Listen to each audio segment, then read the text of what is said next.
Never let just anyone take your photo, because it might end up being your obituary picture. The angle was perfect, but the photographer kept insisting they move a few steps to the side. Then came a strange sound. The photographer's expression suddenly changed. Everyone looked down and realized that Mike had stepped on a landmine. Since no one knew how long the landmine had been there, the photographer told the others to stay away and went into town to get help. But the location was remote, and it would take at least 4 hours for a round trip. What no one noticed was that the photographer quietly climbed up a nearby hill, pulled out a pair of binoculars, and began watching from afar, as if everything was going exactly according to plan. As it turns out, Danny was about to marry his longtime girlfriend when he accidentally discovered that his best friend Mike had been cheating with her behind his back. So he teamed up with the photographer to lure them out to this desolate area to give them a taste of despair. Hours passed, and the photographer never returned. Suddenly, Danny pretended to get a phone signal and climbed up the hill, anxiously calling the police to say Mike had stepped on a landmine and needed urgent help. But when Mary asked what he was doing, he suddenly smiled and called her a two-timing piece of trash. Seeing that she still didn't get it, he just spelled it out, that he'd known about their affair all along. Then he grabbed a shovel and told Mary, "If you're fast enough digging a big hole, maybe you'll only lose your legs in the blast." Mike looked ashamed. He had wanted to confess everything, but kept being delayed by Mary. Now they were both facing the consequences. He begged his best friend for forgiveness, but one look at Danny's furious face told him there was no going back. Just then, he had a realization. If this were a real landmine, would Danny dare stand so close to him? He asked Danny the question, and to his horror, Danny nodded calmly, then picked up a chain and yanked out the safety pin. Mike completely panicked, sobbing uncontrollably. Mary also pleaded with Danny, hoping that for the sake of their past, he might spare them. But Danny didn't care. He casually tossed the chain away and walked off to join the photographer. The two of them excitedly celebrated the punishment of the cheating couple and made plans to get drinks at a bar. Meanwhile, Mike and Mary were left frozen on the hillside, staring at each other helplessly. Mike, being a hopeless simp, told Mary to back away, afraid the explosion might hurt her.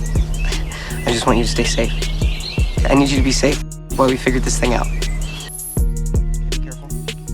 Mary was touched. She picked up the discarded chain and tried to reattach the safety pin, but no matter how hard she tried, it wouldn't go back in. Left with no choice, they followed Danny's earlier advice, picked up the shovel and began digging a big hole.